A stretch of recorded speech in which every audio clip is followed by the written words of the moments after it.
इस वीडियो में बात करेंगे अतीक अहमद के अतीत की। अतीक को इतना खूंखार और इतना ख़तरनाक बनाने में किन लोगों का योगदान था, वो कैसे हमारे सिस्टम की वजह से बना और फिर कैसे हमारे सिस्टम के लिए ही खतरा बन गया, ये सारी कहानी इस वीडियो में हम जानने वाले हैं। अतीक प्रयागराज से संबंधित रहा, प्रयागराज का रहने वाला था। प्रयागराज एक ऐसा शहर जिसको हम गंगा जमुना और सरस्वती के संगम के तौर पर जानते हैं, एक धार्मिक शहर के तौर पर जानते हैं, जहाँ से हमारी ऐतिहासिक, राजनीतिक, सामाजिक विरासत जुड़ी हुई है। ऐसे शहर में जन्मा अतीक असल में एक तांगे वाले पहलवान का बेटा था। इसका पिता इसी तरीके का व्यक्ति था जिसके बारे में कहा जाता था कि वो काफ़ी लड़ाकिया मिजाज का था, लोगों से लड़ा झगड़ा करता था, हालांकि उसका कोई आपराधिक रिकॉर्ड नहीं था। अतीक वही सब देखता हुआ बड़ा हुआ और फिर धीरे धीरे इसके मन में ये इच्छा जन्म लेने लगी कि ये लोगों पर अपनी धौंस जमाए। इसके पिता की इमेज पहले से ही ऐसी थी, जो लोगों से बात बेबात पर लड़ा झगड़ा करता था। उसे लोग पहलवान के नाम से जानते थे और इसने भी अपनी शख्सियत कुछ वैसी बनाई। पढ़ा लिखा ज़्यादा था नहीं, तो 1979 से इसने अपना दबदबा कायम करने की कोशिश की और उसके अगले 10 साल इसने कई छोटे मोटे अपराध किए, लोगों के बीच अपना दबदबा बनाता रहा। और 1989 में वो पहला मौका था जब इसने चुनाव लड़ा और अपने राजनीतिक करियर की शुरुआत की। शुरुआत में निर्दलीय चुनाव लड़ने के बाद ये धीरे धीरे राजनीतिक पार्टियों से जुड़ता चला गया। और ये दोस्तों वो दौर था 1989 के बाद का, जब मंडल रिपोर्ट आ चुकी थी और एक तरह से अपराधियों का राजनीतिकरण भी हो रहा था। कोई भी पार्टी, ज़्यादातर जो क्षेत्रीय दल थे, सपा बसपा जनता दल टाइप के, वो ऐसे लोगों को टिकट दे रहे थे जो किसी भी शर्त पर उनकी एक सीट निकाल सकते हों, फिर चाहे उनका आपराधिक रिकॉर्ड कैसा भी क्यों ना रहा हो। और 1989 से इसने जो अपना सफ़र शुरू किया, ये विधानसभा पहुंचा उत्तर प्रदेश की, और फिर धीरे धीरे इसने अपने आपराधिक कारनामे भी बढ़ाने शुरू कर दिए।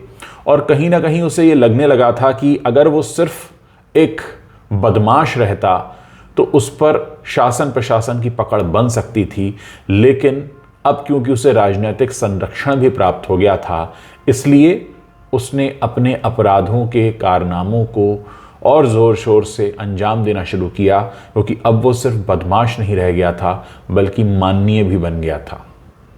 ऐसे में होने ये लगा कि उसके आसपास के जितने लोग थे उनको ये लगने लगा कि इसके खिलाफ अब हम आवाज़ नहीं उठा सकते, क्योंकि ये तो अब ऊंची पहुंच रखता है। दोस्तों, इसके पतन की शुरुआत होती है 2004 से। तो 1989 से 2004 तक ये विधानसभा पहुंचता है और 2004 में इसे समाजवादी पार्टी की तरफ से मुलायम सिंह यादव फूलपुर सीट से अपना लोकसभा उम्मीदवार घोषित करते हैं और फिर ये चुनाव जीत जाता है।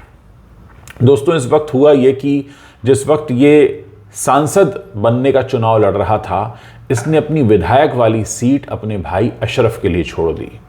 लेकिन इसके भाई अशरफ को चुनौती देते हुए बसपा का एक उम्मीदवार राजू पाल चुनाव में आता है और इसके भाई को हरा देता है।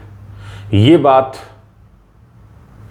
अतीक को नागवार गुजरती है, क्योंकि उसको ये मंजूर नहीं था कि उसके सामने आकर कोई उसे चैलेंज करे, क्योंकि वो पिछले कई सालों से अपना दबदबा कायम किए हुआ था।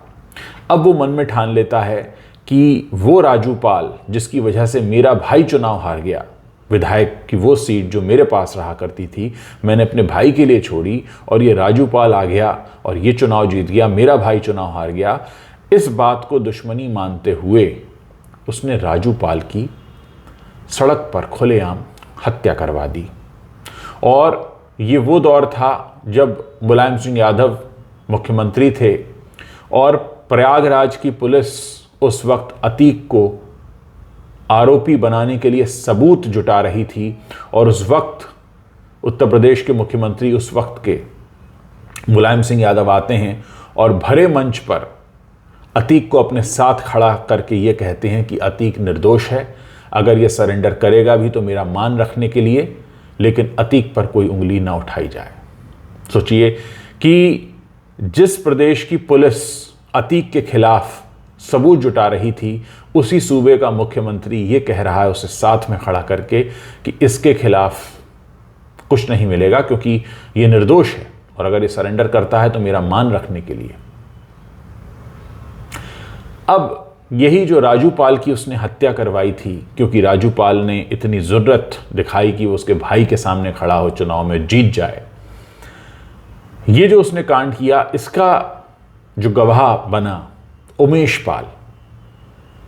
अब मामला ये था कि उमेश पाल गवाही देने को तैयार था कि हाँ, राजू पाल की हत्या इसने करवाई है, इसलिए इसने उमेश पाल को भी उसी तरह सरेआम उड़ा दिया प्रयागराज की सड़कों पर। यानी वो शहर जो अपनी धार्मिकता के लिए पूरी दुनिया में मशहूर था, उस पर दाग लगाने का जो काम किया वो अतीक अहमद ने किया।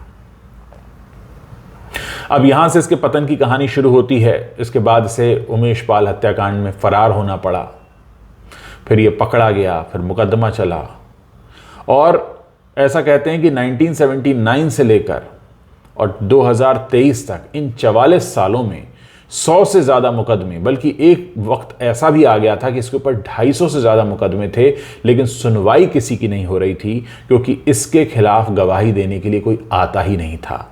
गवाहों को या तो खरीद लिया जाता था या डरा धमकाकर बैठा दिया जाता था, या फिर उनके वकीलों को ये मैसेज पहुंचा दिया जाता था कि अगर तुमने इस केस को आगे बढ़ाया तो फिर तुम्हारा कुछ नहीं होगा, तुम कहाँ जाओगे पता भी नहीं चलेगा।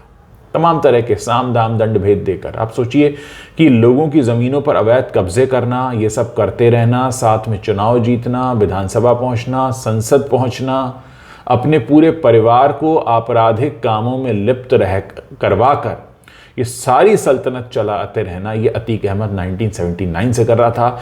10 साल इसने बिना राजनीतिक संरक्षण के किया। 1989 से इसे संरक्षण मिलता रहा, और उसके बाद इसने अपने भाई के खिलाफ चुनाव लड़ने वाले को, इसने उस वक्त वो बसपा विधायक थे राजू पाल, उनको सड़कों पर दौड़ा दौड़ा कर मारा गया। और फिर उस प्रदेश की पुलिस जब जांच करती है तो सूबे का मुख्यमंत्री आकर कहता है कि ये तो निर्दोष है। तो आज जो स्थिति बनी है दोस्तों, आज योगी जी की सरकार है उत्तर प्रदेश में, और उन्होंने ये काम शुरू किया है कि जितने भी माफियाओं की ज़मीनें हैं उनसे छुड़वा कर वहाँ गरीबों के लिए मकान बनाए जा रहे हैं और उनको मकान दिए जा रहे हैं, और एक तरह से संदेश देने की कोशिश है कि हमारे प्रदेश की ज़मीन कोई इस तरीके से छीन कर नहीं रह सकता। जो राजनीतिक संरक्षण पहले मिल रहा था वो अब नहीं मिलेगा। आज जब अतीक अहमद नहीं है, ऐसे में ये जानना भी ज़रूरी हो जाता है कि आखिर वो लोग कौन थे जिन्होंने इसे राजनीतिक संरक्षण दिया। उसमें सबसे बड़ा नाम जो आता है वो मुलायम सिंह यादव का आता है। मुलायम सिंह यादव भी अब हमारे बीच नहीं हैं, लेकिन क्या हम ऐसे लोगों की जिम्मेदारी भी तय करेंगे कि जिन लोगों ने उसे राजनीतिक संरक्षण दिया, क्या वो भी उतने ही गुनहगार थे? क्योंकि अतीक अहमद की गुनाह की सल्तनत जो चलती रही वो अकेले दम पर नहीं चली, बल्कि उसे राजनीतिक संरक्षण मिलता रहा। और फिर यही अतीक अहमद अपने भाई अशरफ के साथ 3 हमलावरों द्वारा ख़त्म कर दिया जाता है, इससे पहले कि उसके किसी और केस में और कोई सुनवाई हो। हालांकि एक ही मामले में उसे उम्र कैद हुई थी, अभी तो बहुत से मुकदमे बाकी थे, लेकिन कुछ हो पाता उससे पहले अतीक अहमद की गोली मारकर हत्या कर दी गई। दोस्तों, ये सारी कहानी मैंने ब्रीफ में आपको इसलिए समझाई है ताकि आपको पता चले कि अतीक क्या कर रहा था। और अब जो सरकार ने एक अच्छा काम किया है वो ये है कि ऐसे माफियाओं के चंगुल से ज़मीनें छुड़ाकर उन गरीब बेघर लोगों को मकान बनाकर देना जिन्हें इसकी सबसे ज़्यादा ज़रूरत है। आगे आप बताते रहिए और किन किन लोगों के बारे में आप कहानियाँ मुझसे सुनना चाहते हैं, और उसी तरह से मैं कहानियाँ आपके बीच लेकर आता रहूँगा। वीडियो अगर अच्छा लगा हो तो इसे शेयर करना मत भूलिएगा।